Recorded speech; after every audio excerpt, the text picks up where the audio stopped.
Precioso lo que estaba comentando nuestro hermano Paco, el acróstico del Salmo 119, donde aparecen las 22 letras del alefato hebreo, y también hay 22 secciones en ese mismo salmo. Y estaba hablando esta vez de la justicia. De la justicia. Y la justicia fue lo que en el siglo XVI, basándose en Romanos, descubrió un monje de la orden de los agustinos que leyó: el justo por la fe vivirá. Y también Romanos capítulo 5, justificados. Amén. Amén. Y dio la explosión a lo que se conoce como la Reforma Protestante. Bueno, estábamos teniendo una serie, mejor dicho, una serie de sermones sobre quién es Jesús. ¿Se acuerdan, no? ¿Quién es Jesús? Dimos un montón de títulos de Jesús, no os voy a decir que lo repitáis, porque seguro que no os acordáis. Porque según las estadísticas, a los 15 días solamente recordamos el 10% de lo que escuchamos. Y si esto hace ya 3 semanas, no nos vamos a acordar. Pues no me acuerdo ni yo. Bueno, yo sí. Ningún mentiroso entrará en el reino de los cielos, yo sí me acuerdo. Vale, pero bueno, da igual. Bueno, en el siglo V antes de Cristo, un filósofo griego llamado Heráclito dijo la siguiente frase: nadie se baña en el agua del mismo río 2 veces. Siglos después, 2000 y pico de años después, nace la sociología. La sociología es la que estudia el comportamiento del ser humano. Y la sociología define la frase de este filósofo de la siguiente manera: la sociedad nunca es idéntica, de un momento a otro cambia. Y eso es una realidad. En los tiempos de Paco, cuando él era joven, a mi juventud, cambiemos. Pero de mi juventud a los chavales de hoy día, también ha cambiado. No voy a entrar de que sea mejor o sea peor, ¿vale? No vamos a entrar ahí. De manera, hermanos, que cambian las épocas, cambian las culturas, cambian las circunstancias, pero hay algo dentro del ser humano que nunca cambia. ¿Qué será? Algo que inauguró Adán y que terminará con el último hombre que viva aquí en la tierra antes de que el Señor restaure y nos lleve al cielo. Es casi tan antiguo como el hombre, esto que no cambia. Quizá ustedes piensen que me voy a referir a la muerte, pero no me refiero a eso. Entonces, ¿de qué se tratará? ¿Cuál será el asunto el cual os quiero transmitir de que nunca cambia? No me estoy refiriendo a la muerte. Fíjense, hermano, esto que no cambia es el compañero nuestro mientras vivamos aquí. Esto que no cambia es algo que nos hace temblar cuando aparece, que nos hace que se nos vaya la mente, que nos quedemos bloqueados.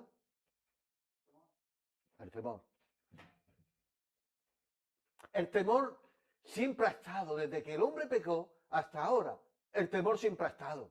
Y el temor siempre va a estar. Por eso, hermano, cambia la sociedad. Pero no cambia el temor. Por eso he dicho que el temor es el compañero del ser humano que le afecta. El temor, hermano, lo tiene el pobre, lo tiene el rico, lo tienen todos los hombres. El temor es algo que nos hace temblar cuando aparece, como he dicho. ¿Tenemos miedo a perder a lo que amamos?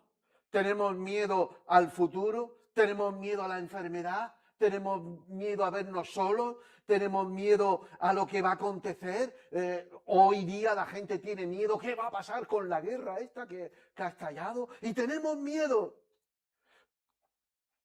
Cuando aparece nos quedamos bloqueados, no reaccionamos, crea inseguridad, nos hace temblar. Lo que estaba claro lo vemos oscuro, lo que parecía seguro lo vemos inseguro. Ahora yo te pregunto, y no me contestes, ¿cuáles son tus miedos? Quizás sea la enfermedad, quizás sea la soledad, quizás sea lo desconocido, quizás sea el futuro, quizás la incertidumbre. No sé cuáles son tus miedos. Yo no sé cuáles son tus miedos. Yo lo único que te quiero transmitir es el remedio a los miedos. Yo tengo una medicina para el miedo. Te quiero ofrecer una medicina que la gente del mundo, si la conociera, la cogería. Pero la gente del mundo no la quiere coger. Y la solución a tus miedos y a mis miedos se encuentra en Juan capítulo 6 y versículo 20. Los discípulos van en una barca, es de noche, y dice el texto bíblico que tienen miedo. Y el Señor Jesucristo, que va andando por el mar, se acerca a ellos andando por el mar y dice lo siguiente: mas él les dijo, yo soy, no temáis. Dice el texto bíblico en 6:20, mas él les dijo, yo soy, no temáis. Y ellos, en el 21 dice, y ellos entonces con gusto le recibieron en la barca, la cual llegó enseguida a la tierra donde iba. Si queremos solucionar nuestros miedos, tenemos que reconocer al yo soy en Cristo. Pero además le tenemos que invitar a nuestra barca. Y usted dirá, pero si yo le invité a que entrara en mi corazón. Claro que sí, pero no me estoy refiriendo a eso. Me estoy refiriendo que Él tiene que tomar el timón de tu barca. Que Él tiene que dirigir tu vida. Porque, hermano, nosotros confesamos al Señor, a Jesucristo como Salvador. Pero ¿y como Señor? ¿Y como dueño? ¿Verdad que hay cosas que realmente el Señor todavía no es el dueño? Tanto en usted como en mí, ¿eh? Porque aquí no se escapa ni el gato. ¿Verdad que la balanza... ¿Cómo estará la balanza? ¿Verdad que hay cosas en las que el Señor tiene que ser el dueño? Cantábamos una alabanza hace muchos años que decíamos, Señor, tú eres mi dueño, mi dueño, mi dueño. No lo es. No lo es. Por eso tenemos miedos. Por eso el Señor se monta en la barca y le dice, no temáis, yo soy. Y aquí vemos una teofanía. Una teofanía es una manifestación de Dios en el Antiguo Testamento. ¿Cómo se manifestaba Dios en el Antiguo Testamento? Si usted analiza los textos bíblicos del Antiguo Testamento, donde se manifestaba Dios a cualquier hombre, primero veían su gloria y después les decía, no temas. Dios nos dice en esta mañana que no temas. Que Él está en la barca de tu vida contigo. Y a veces no nos lo creemos. Lo escuchamos tantas veces que no nos lo creemos. Pero el Señor dice, yo estoy contigo. Y no solamente una semana. Yo estoy contigo todos los días. Hasta el fin. Vamos a analizar luego por qué los discípulos tenían miedo. Cuando nos toque la porción de Jesucristo andando por el mar. Como estuvimos diciendo, hay dos clases de yo soy en el Evangelio de Juan. Uno que es absoluto, donde Jesucristo dice yo soy, pero no dice en realidad quién es. Señor, yo soy, pero ¿quién eres, Señor? Yo soy. Pero hay también otra clase de yo soy, otros 7 yo soy, que son los 7 yo soy donde él dice quién es. Y en este mismo capítulo, en el capítulo 6, aparecen 2 yo soy. Uno es el que hemos leído, yo soy. No tened miedo. Y otro está en el mismo capítulo, en el versículo 48, donde el Señor Jesús dice, yo soy el pan de vida. Fijaos, vamos a desarrollar primero el yo soy el pan de vida. Jesucristo dice, yo soy el pan de vida en el contexto en que le da de comer a la multitud. Le da de comer a la multitud y luego el Señor les dice, yo soy el pan de vida. Vamos, evidentemente yo no puedo desarrollar todo esto en 40 minutos, 45 minutos, pero le voy a dar las pinceladas más eficientes. Jesús da de comer a la multitud. Dice en Juan 6, 14, 15, vamos a leerlo. Dice así, aquellos hombres, entonces viendo la señal que Jesús había hecho, es decir, la señal de la multiplicación de los panes, dijeron, este verdaderamente es el profeta que había de venir al mundo. Pero entendiendo Jesús que iban a venir para apoderarse de él y hacerle rey, volvió a retirarse al monte él solo. Él da de comer a la multitud, la multitud al ver que Jesucristo les da de comer a 5.000 hombres, evidentemente sin contar a niños ni a mujeres, había más. Buscan a Jesucristo para hacerle rey. Y Jesucristo sabe que viene en busca de él para hacerle rey y se va al monte. Esto, a ver cómo lo explicaría yo esto. Esto está en paralelismo con aquel Moisés que tenían que venir. Ustedes se acuerdan en Hechos de los Apóstoles, y aún el mismo Moisés dice que un profeta mayor que él se levantaría. ¿Saben ustedes por qué le consideran, porque aquí le consideran profeta? Porque decía la teología judía, decía lo siguiente, cuando el Mesías venga, él restaurará de nuevo el maná. Y están viendo que Jesucristo ha restaurado algo más que el maná. Le está dando de comer a una multitud. Y ellos le siguen y le quieren coronar rey, pensando, claro, si este nos da de comer y nos da de comer a la multitud, este va a echar fuera a los romanos. Pero su reino no era carnal, sino espiritual. Y a veces nos hemos equivocado y miramos más lo físico que lo espiritual. Por eso él se retira al monte. Y se retira al monte para estar ¿con quién? Con el Padre. Voy a hacer un pequeño paréntesis, hermano. Ustedes no van a encontrar nunca en la Escritura que Jesús tenga fe. Y no estoy loco. Porque Jesús no tiene fe. Jesús no tiene fe. ¿Por qué? Porque Jesús habla directamente con el Padre y Jesús ve al Padre. Por tanto, él no tiene fe porque él cuando sube al monte, a mí me hubiese gustado ver ese escenario, esa escena. Está el Padre directamente hablando con él. Por tanto, él no tiene fe. Él ve al Padre y él se comunica con el Padre directamente. Entonces ellos vienen en busca de él y él se retira. Pero qué extraño, ¿verdad? Porque la Biblia dice, el que a mí viene, yo no lo echo fuera. Entonces, ¿por qué Jesús se esconde? Piensen que pensar no duele. Vamos a ver. Vamos a utilizar la lógica. Jesús dice, el que a mí viene, yo no lo echo fuera. Pero Jesucristo ve que la multitud viene en busca de él y se va al monte y se esconde. No tiene lógica. Estoy haciendo un trabajo de filosofía de la religión. Lo estoy poniendo a pensar. Porque le buscaban por su propio interés.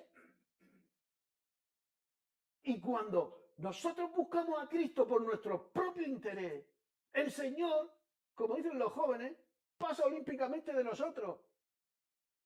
Nosotros le tenemos que buscar por quién es Él, no por lo que Él me pueda dar. Y caerme de rodillas delante de Él, porque yo sé quién es Él, no por lo que me pueda dar. Ellos le buscaban porque pensaban, claro, si este hombre ha multiplicado el pan, a los romanos le duran 2 telediarios. En 2 meses no los quita de en medio. Mire lo que dice la palabra del Señor. En Juan capítulo 2, en el primer capítulo, en el versículo 23 y 24 dice, estando en Jerusalén en la fiesta de la Pascua, muchos creyeron en su nombre. Hasta ahí todo bien. Y creyeron en su nombre viendo las señales. Pero sigue el texto bíblico. Pero Jesús no se fiaba de ellos.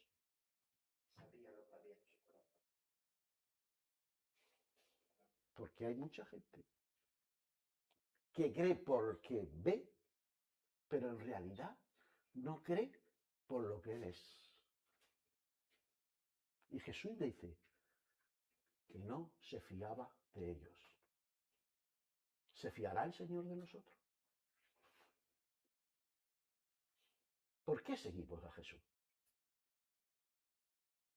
Hay un poema, creo que de Santa Teresa de Ávila, creo que es, o algo así, no recuerdo el nombre, que dice, Señor, aunque no exista el cielo, te seguiré. Aunque no haya vida eterna, te amaré. ¿Por qué seguimos a Jesús? Muchas veces, hermanos, los predicadores, y yo lo he dicho también, vamos a seguir a Jesús, hermano, porque Él nos ha prometido un cielo. Él nos ha prometido una vida nueva. Debemos de serle fiel al Señor.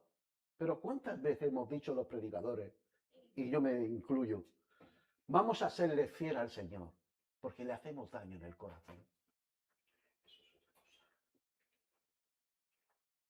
¿Cuántas veces hemos dicho, el Señor Jesús llora cuando le fallas?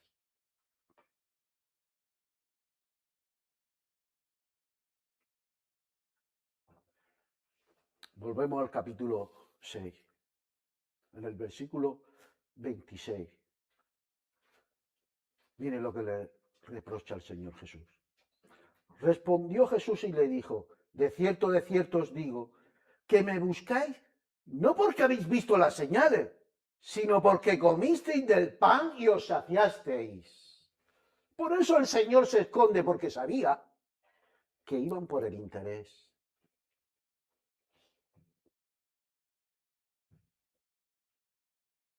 Miren, hermano, cuando buscamos al Señor solo por saciar nuestra adrenalina espiritual, ¡ay, qué emoción! ¡Ay, qué tal! Y no estoy diciendo que Dios no te visite, ¿vale? Que a veces Dios nos visita y sentimos su presencia. Pero si el matiz especial es el sentimiento, es nuestro propio beneficio, y no adorarle a Él por lo que Él es, nos hemos equivocado.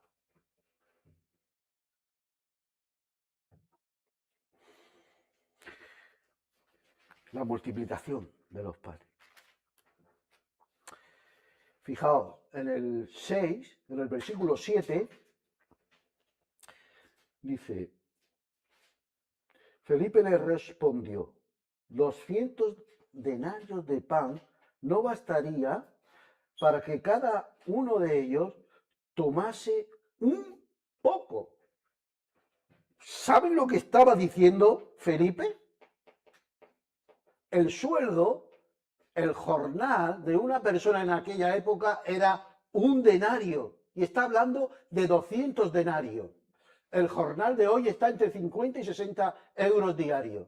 ¿Saben a qué cantidad se estaba refiriendo? De 10 a 12.000 euros. Necesitaban de 10 a 12.000 euros para darle de comer a esa gran multitud. ¿De dónde iban a sacar 10 o 12.000 euros? Era imposible. ¿Cuántos camiones de pan se compran por ese precio? Pero está la solución, la da también Andrés. Dice, uno de sus discípulos, Andrés, estamos en el versículo 8, hermano de Simón Pedro, le dijo, aquí está un muchacho que tiene 5 panes de cebada y 2 pececillos. ¿Mas qué es esto para tanto?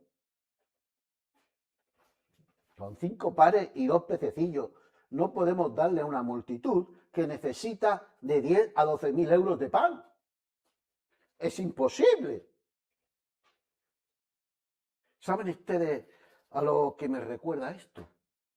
Porque la Biblia es un todo.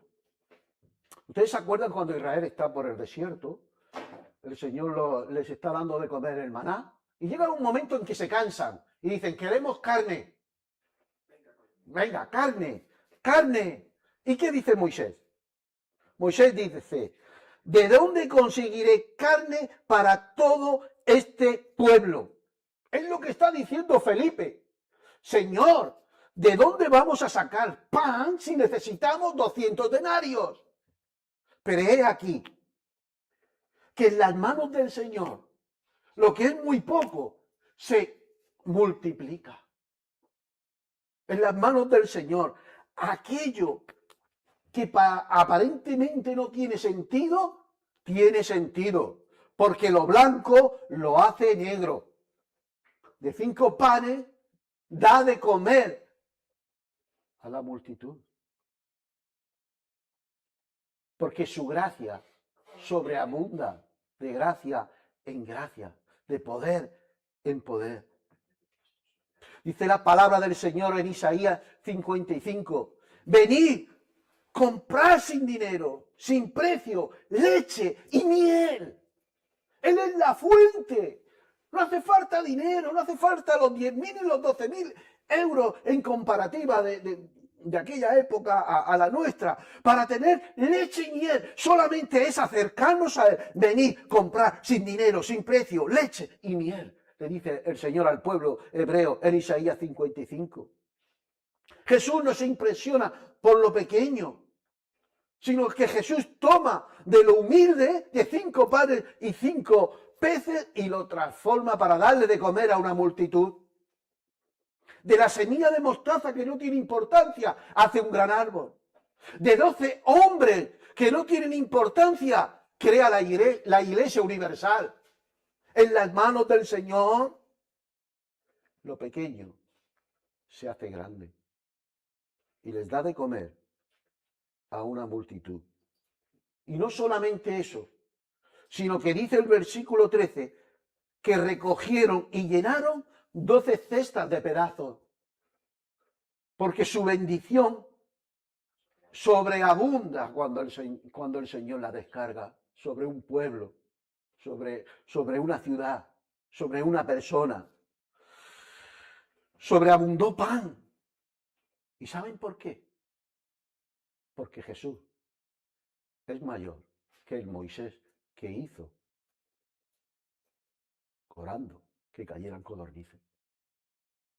Él está por encima del Moisés. Él es el pan de vida. ¿Están cogiendo ya el hilo de por qué dice que Él es el pan de vida? Porque Él es el que multiplica todo, porque sobreabunda en vida. De manera que en la mente judía, Jesucristo cumple las expectativas. No solo dio alimento temporal, sino que da pan de vida. Él nutre no solamente lo físico, sino también nutre lo espiritual. Por eso el Señor Jesucristo dice, o mejor dicho, el Espíritu Santo dice en Proverbios 9, 6, 7, venid, comed mi pan y viviréis. El salmista dice en el Salmo 19, cuán dulces son a mí tus palabras. Son dulces a mi paladar. Por eso Él es el pan de vida. Porque Él prometió en Proverbios que el que va a Él come pan y vive. Pero vive eternamente. De manera, hermano, que la multiplicación de los panes es una anticipación del banquete mesiánico. Mirad lo que dice la palabra del Señor en Isaías 25:6. Jehová de los ejércitos hará en este monte a todos los pueblos banquete de manjares suculentos, banquete de vinos refinados, de gruesos tuétanos y de vinos purificados. Isaías 55:6. Era una anticipación del banquete mesiánico. Mire, voy a hacer un paréntesis. Si ahora mismo ocurre el resto de la iglesia, nosotros nos vamos a las nubes con el Señor, dice, porque el Señor mismo con voz de mando, con voz de arcángel, con trompeta de Dios, descenderá del cielo, y los que están muertos en Cristo primero resucitan, y luego nosotros, los que vivimos, los que hayamos quedado, seremos ¿qué? Arrebatados juntamente con ellos en las nubes. ¿Y qué pasará allí? Allí lo que pasará será lo siguiente: primero pasaremos por el tribunal de Cristo, y después nos casamos con el Señor, pero luego venimos a la tierra a celebrar el banquete, y cuando el Señor Jesucristo está dando de comer a la multitud, está profetizando que habrá un banquete mesiánico que aparece en el libro de Apocalipsis. Y que ya Isaías lo profetizó en Isaías 55. ¿Os dais cuenta, hermano, por qué Él es el pan de vida? Porque Él es el anfitrión que te invita a su banquete mesiánico. Bendito sea el nombre del Señor. En Mateo 26-29, el Señor Jesucristo dijo que ya no bebería más del fruto de la vid hasta que lo hiciera. ¿Dónde? En el reino de su Padre. ¿Dónde? 26-29. Ahora bien, vamos a descubrir una maravilla. Hemos leído en Isaías de que el Señor Jesucristo, en el banquete, dice que habrá banquetes de vinos refinados, gruesos, de tuétano, de vinos purificados. Ahora bien, y luego el Señor Jesucristo, en la última cena con sus discípulos, Mateo 26-29, dijo que ya no bebería del fruto de la vid hasta que lo hiciera en el reino de su Padre. Mirad, quiero que estéis atentos. Era costumbre de la época que en la Pascua se bebieran 5 copas. 5 copas que vienen reflejados en Éxodo capítulo 6. El Señor Jesucristo tomó 4 y dejó la última para que nosotros la tomemos con Él allá en su reino. Y yo os voy a enseñar las copas que se tomaban por aquel entonces, ¿vale? Vamos a... ¿Lo puedes proyectar, hermano? Éxodo capítulo 6, versículo del 6 hasta el 8.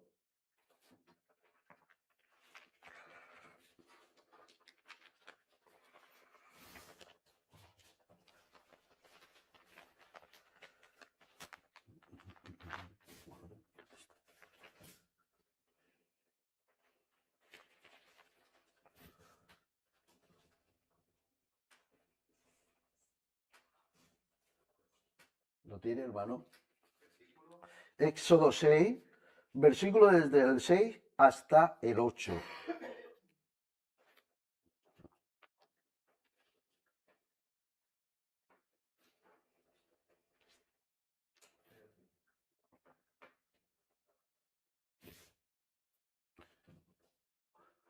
Bueno, leemos, yo leo en mi Biblia. El versículo 6. Por tanto, dirás a los hijos de Israel: yo Jehová os sacaré. La primera copa era la copa de la santificación, que conmemoraba que Dios les había sacado de debajo de las tareas pesadas de Egipto. Sigue diciendo: y os libraré y de su servidumbre, y os redimiré. La segunda copa era la copa de la redención. No, perdón. La segunda copa era la copa de la libertad. Os libraré. La tercera copa era la copa de la redención, donde dice: os redimiré. Y la cuarta copa es la copa de entrada a la tierra prometida, donde aparece en el versículo 8, os tomaré en la tierra. Esa copa, el Señor Jesucristo no la tomó porque la va a tomar contigo y conmigo en esa tierra que tiene preparada para nosotros. Por eso Él dice, yo soy el pan de vida, porque el que acepta a Cristo como Señor y Salvador tiene vida y vida en abundancia y va a poder estar en ese banquete mesiánico. Porque la entrada es Jesucristo. Yo soy el pan de vida, el que nutre tu vida espiritual.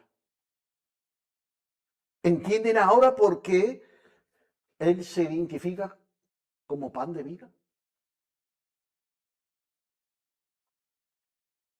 Bendito sea el nombre del Señor.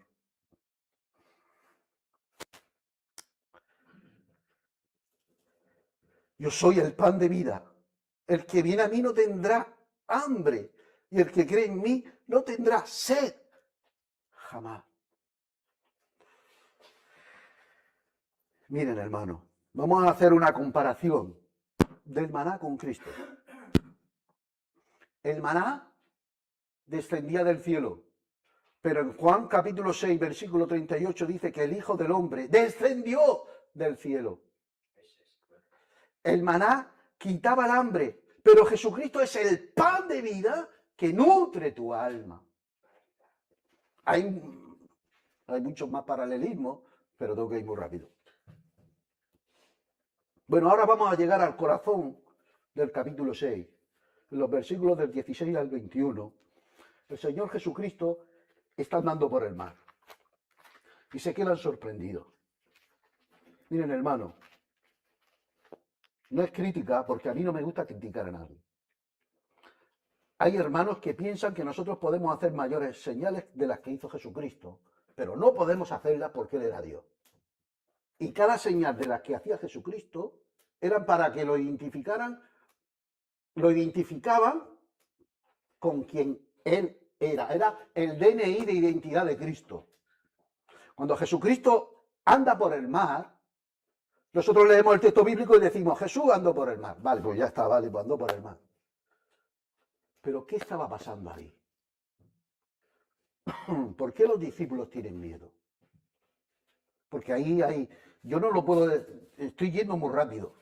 Yo no me puedo detener en todo. Mire,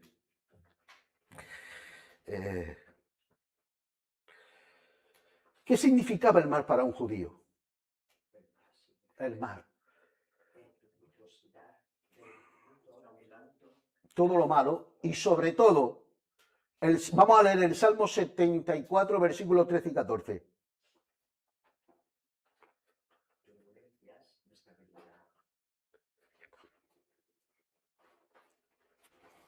Porque ellos en los sinópticos se asustan y piensan que es un fantasma.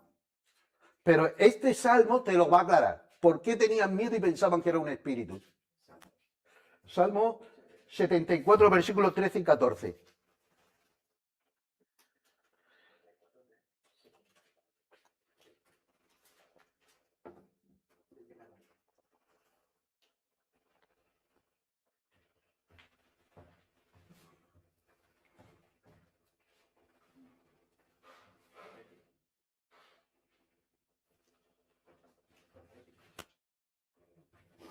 Dividiste el mar con poder.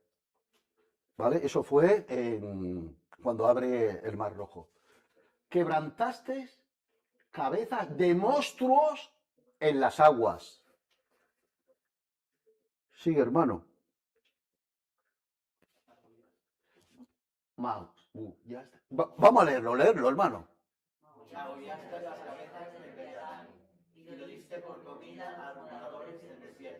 ¿Quién era Leviatán? Satanás. Ellos pensaban en la mente judía, según este salmo, que Satanás habitaba en el mar. Y cuando ven a Cristo andando por el mar, ellos se asustan tanto que en los sinópticos, no recuerdo si es en Lucas, creo que en Lucas, piensan que es un fantasma, que es un espíritu. Pensaban que era Leviatán, que era Satanás. Pero cuando Jesucristo anda por encima del mar, ellos están entendiendo, por eso Él dice yo soy, que Él es Dios, que Él está por encima del Leviatán, que aquel que abrió el mar rojo es aquel mismo que está andando por el mar, que tiene autoridad sobre el mar. Por eso se quedan sorprendidos.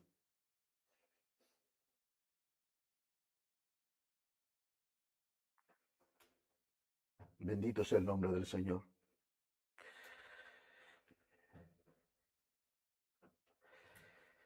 Mirad lo que dice Job, capítulo 9, 7 y 8. Él manda sol y no sale, y sella las estrellas. Él solo extendió los cielos y anda sobre las olas del mar. Y en otro versículo, creo que está en los Salmos, dice que cabalga sobre las olas del mar. ¿Qué? No, o sea, hermano, quien niegue que Jesucristo es Dios, lo digo con todo el respeto hacia su persona, es tonto. O no entiende la Biblia. Porque el único que puede andar sobre el mar es Dios. Lo leo de nuevo. Job 7, Job 9, versículos 7 y 8. Ponlo, hermano.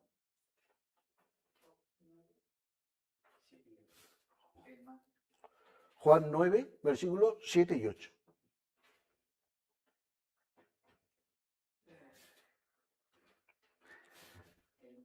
Él manda al sol. ¿Quién manda al sol?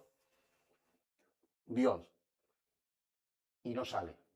Y sella las estrellas. ¿Quién sella las estrellas? Dios. Sí. Cambia, hermano. Él solo extendió los cielos y anda sobre las olas del mar. Ahora pásate a Job 41, 1.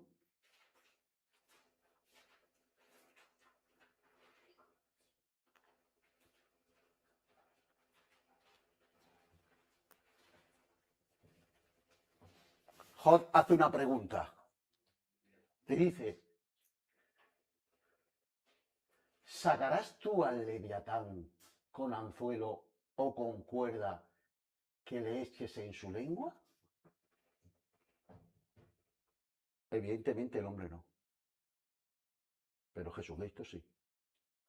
Porque caminó sobre el mar. Jesucristo es el personaje más poderoso que existe en todo el universo. No hay otro ser más poderoso que el Señor Jesucristo. Por eso cuando se atribuye yo soy, no solamente es que está hablando con palabras, sino con hechos. Quiera Dios en esta mañana que nosotros cuando digamos que somos cristianos, no sea de palabras, que sea de hechos. Que reconozcan de verdad que somos diferentes. ¿Quién camina sobre el mar? El que lo domina. ¿Quién domina el mar? Nuestro Señor Jesucristo. Por eso, hermano, te quiero decir en esta mañana que no tengas miedo a nada. Porque Jesucristo es el que camina sobre el mar.